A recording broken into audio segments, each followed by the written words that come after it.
Good morning, student. Today we are going to learn about concept of VSB modulation. What is that VSB? Means vestigial sideband modulation.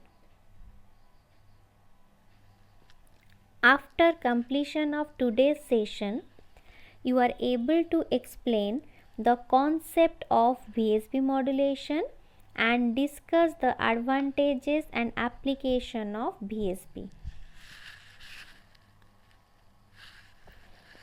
So, in case of SSB AC modulation, when a sideband is passed through the filters, the bandpass filter may not work perfectly in practice, as a result of which some of the information may get lost. So, in order to avoid this loss, a technique is used which is a compromise between DSB-AC and SSB-AC called as vestigial sideband technique. The word vestige, which means a part from which the name is derived. So, to generate a VSB signal, we have to first generate a DSB-AC signal and then pass it through a sideband filter. In case of SSB-AC also, we first generate the DSB-AC signal, then pass it through a bandpass filter which filter out the one of the sideband from it, and at the output it gives only one sideband. The same process is used here. Means first we generate DSB-AC signal, then we filter out the sideband. So in SSB-AC we use bandpass filter, and here also we are using a bandpass filter which is named as sideband filter.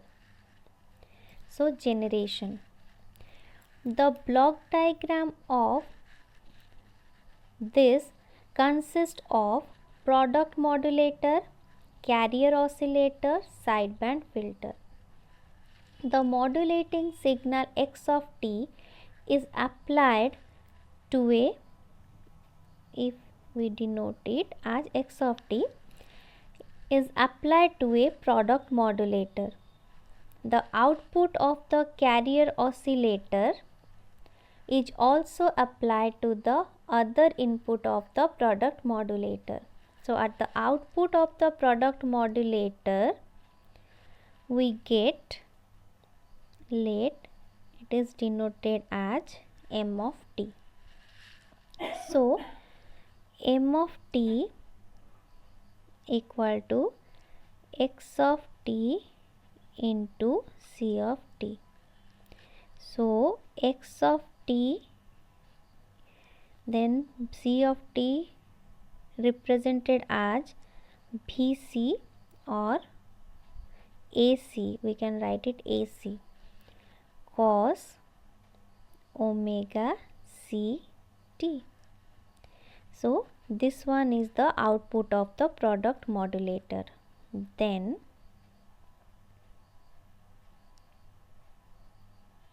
this output,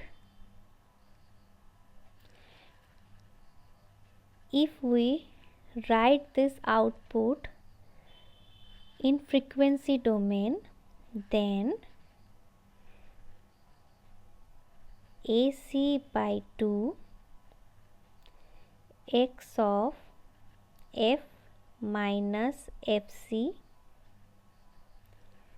plus x of f plus fc. Okay, so the m of t represented in frequency domain, then the equation will be like this. Means it is the multiplication of x of f and c of f.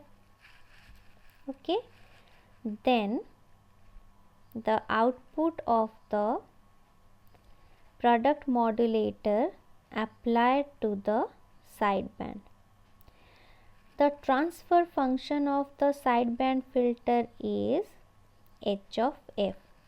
So, at the output we get, if it is denoted as S of f, then S of f equal to m of f into h of f. So, this one is the output of modulator section. Then demodulation. So, here we use a synchronous detector. This synchronous detector consists of product modulator, carrier oscillator and low pass filter.